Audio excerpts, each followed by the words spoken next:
coordinator hires. Jalen Milroe, I've said, is a creative player. I think he's still going to be heavily involved into the offense. That's going to be one we watch here. We're taping this on Monday. This could happen this week while some of these clips are out there, but that's one to watch.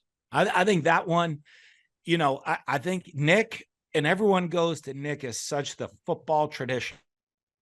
Watched how Nick has evolved, and as one thing that's made him great is he's never been afraid to evolve, never been afraid to try new things or make decisions.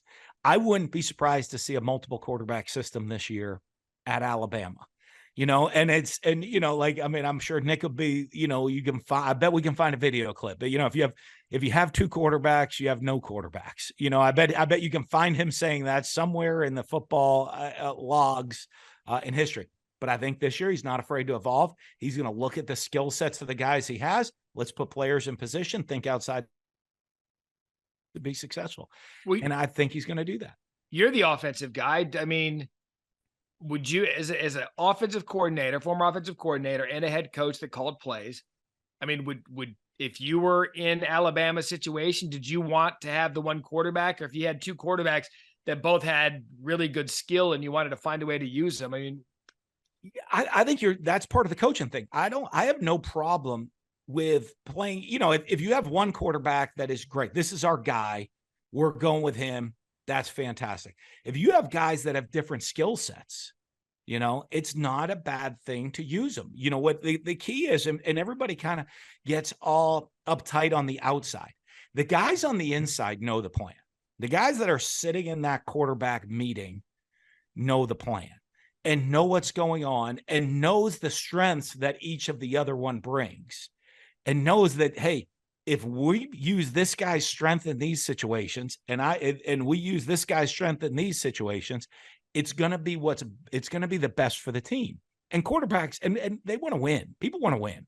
And the guys in that room. So I think even though it might look different on the outside, on the inside, everyone kind of knows the plan coming into the game. So it's not a surprise. It's not going to be a surprise to see Milroe go out there and run the ball.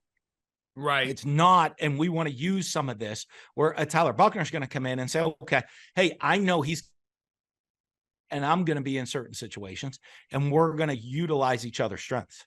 Dynamics of a quarterback competition, because you're the coach, but I want to throw this at you because I've heard this from other coaches before.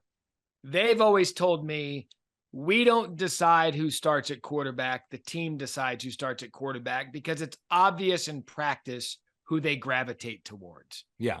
Is that the case? I think a lot. I think you're looking at who's going to give you the best opportunity to win games is what it comes down to, right? The quarterback, everyone's goal is to win football games. Who's going to give us the best opportunity to win games?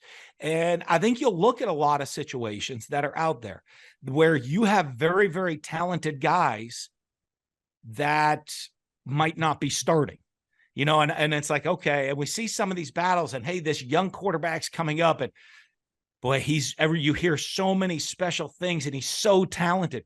But the guys that are there every day say maybe he'll be the starter even by the end of the year. But right now, this other guy gives us the best opportunity to win the game. And I think that's one of the toughest things that coaches deal with. And, I think that's when you look at all the different battles that are out there and that go on a regular basis, the coaches are looking and saying, boy, this guy can do special things. We got to build him up. We'd like to get in a position where he becomes the guy maybe by the end of the season. But right now, this other guy gives us, with the experience he has, with where we're at, he's going to give us the best chance to win the game. Refresh my memory. Was that your situation, Emery Jones and Anthony Richardson? Yeah, a lot of that. Well, we did. We had Anthony, and he would be jaw dropping out there, and so we wanted to get him on the field. And you had Emery Jones, veteran, experienced guy, making good decisions, doing all of these things, and then you'd go watch Anthony come in, who was a human highlight reel, but would make some mistakes early on, and was at that time, a really young player. So, one of the things we would do is we're going to go in and say, hey, going into a game, even though they had some similar skill sets. You're going to go in the game and say, hey, Anthony, you're going to get the 3rd series of the game and the 6th series of the game, 2-1, 2-1, and then we're going to go from there just to get everybody's feet wet and go play, especially early in the season. Or you're going to go in for these packages of plays. So there's always a plan to get him on the field, to build confidence and get him that experience, hoping that at some point at that season, he's now ready for all of it and ready to take over all of the responsibilities that come with being the guy at a primo program. And, one of the things we ended up dealing with at Florida, my last year at Florida with that, is that was a goal that we had. And every time we started to get ourselves ready to get to that point, Anthony ended up getting hurt and he was out for the next game. Right. It was, I remember we were playing early in the year, playing South Florida. Alabama was home the next week. We were going to have we were even thinking maybe this is it. It's going to be time for him to go. Pulls a hamstring. He's out for 2 weeks, and then, the same thing happened a couple weeks later. So I think those are always tough for the coaches. You're dealing with all of those situations, but you're also looking at how are we putting the team in a situation to win right now, keep everybody's attitude in the right direction. And even though if we have these special players, how are we getting them on the field in those situations? So that's an example of you saying the players inside the walls knew what was coming. They knew that they were going to split reps, and there's zero chance, knowing you, there's zero chance you told the broadcast crew that there was going to be split reps. So when the game happened, everyone got all excited about AR-15, Anthony Richardson coming in, because at least the players knew the situation. So there wasn't any surprise within game. I think the players, and when you say that everywhere, the players see those things, right? The players, they can feel it and they know.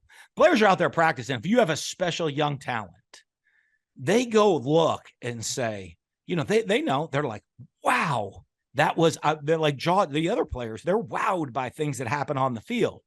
But they also know on an every rep basis, this guy might not be quite ready yet. But I can't wait until, that kind of that feeling. I can't wait until he is, right. That I can't wait till you see what these guys can do.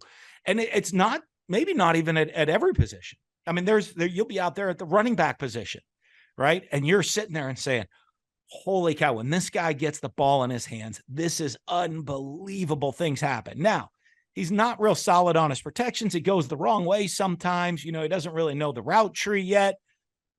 But boy, I can't wait until he gets in. At wide receiver, the same thing, of like this guy right now, we put the ball in his head. You should see some of the plays he makes down the field.